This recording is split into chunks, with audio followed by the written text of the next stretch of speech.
he woke up and got out of bed, and he said, I said, what hurt? And he said, pretty much everything, but he smiled and he said it felt good, just to feel that way again. So we didn't do anything in practice today. We had a long film session, and then we walked through some stuff, and he's getting treatment. He'll get some shots up. No shoot around tomorrow, so plenty of time to rest and recover for tomorrow night's game.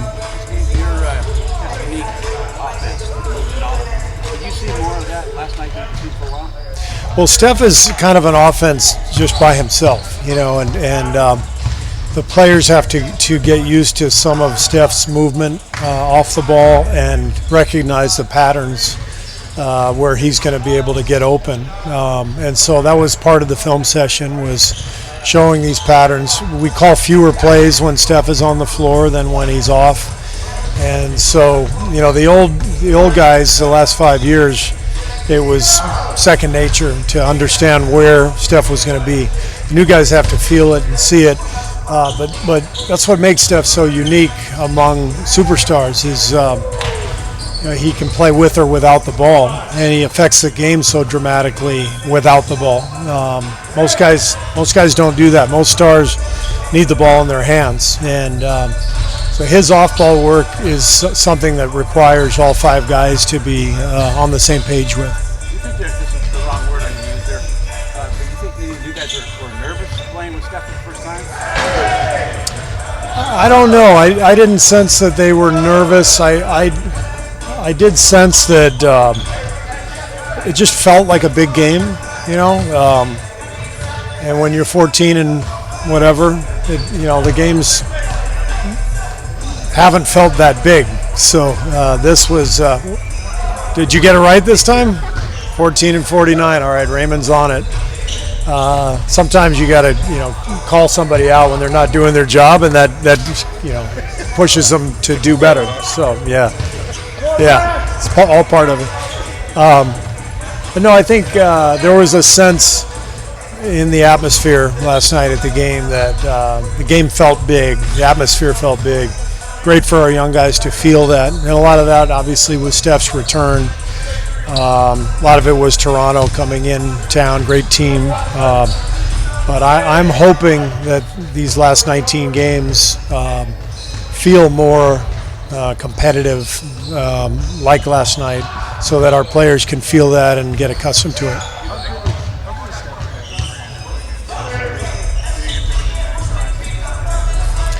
He's going to make Andrew a lot better, just like Steph makes everybody better. There's more space on the floor, and he takes so many of the defenders with him.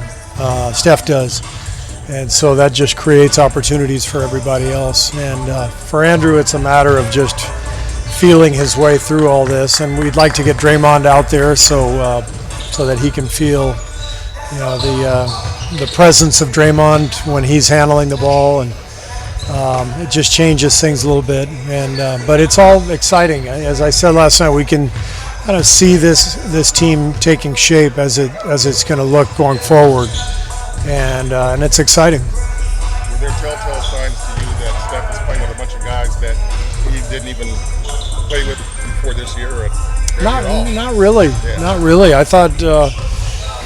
We scored 113 points against the second best defense in the league, and we missed a lot of open looks. And I thought Steph looked really good, and I thought the guys reacted to him well. And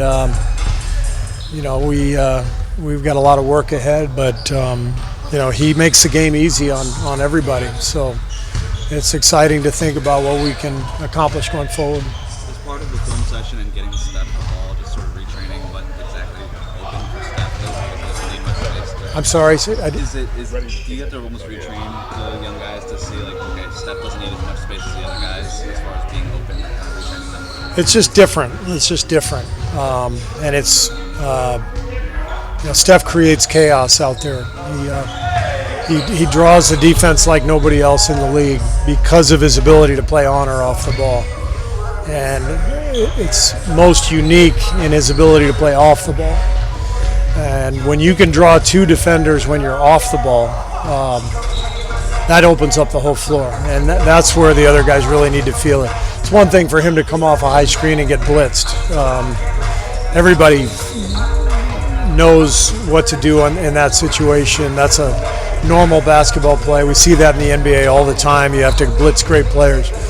But when a guy's running off a screen and drawing defenders with him away from the ball on the weak side, that shifts all the pieces on the chessboard around. And that's where the young players have to find their spots.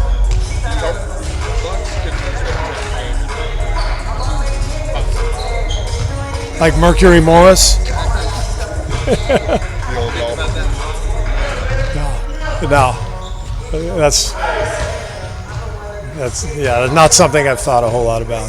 But somewhere Mercury Morris, he's gonna do it for me. Yeah. We talked a little bit about defense last night, and especially late defense.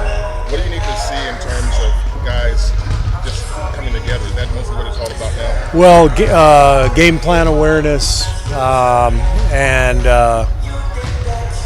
personnel awareness. You know, we knew going into the game Toronto was going to come at us quickly in transition, but we still gave up transition buckets time and again. We knew Kyle Lowry was going to dribble into us and create fouls, and we let him do it. And it's a great team, and so when you play a great team, you got to identify their strengths, both individually as players and collectively as a team, and you have to try to limit the stuff they can do. I didn't feel we did that last night, and so that's another step we have to take as a young team.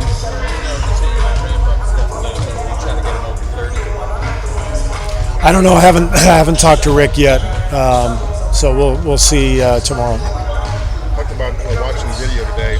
Was it last night or was it tomorrow? I mean, how do you divide watching your guys versus watching the team you're going to play? In the regular season, generally we watch our guys. I'll watch some of Philadelphia later today and tomorrow. Last night I watched the game, and then as we had our coaches meeting, and we watched a lot of the game this morning. So we're really locked in on our own game. We're not too worried about our opponent from game to game. But what we do want to accomplish again is identifying what the keys are going into the Philadelphia game, what they are going into each game, and how we can get better at those things as a group ourselves.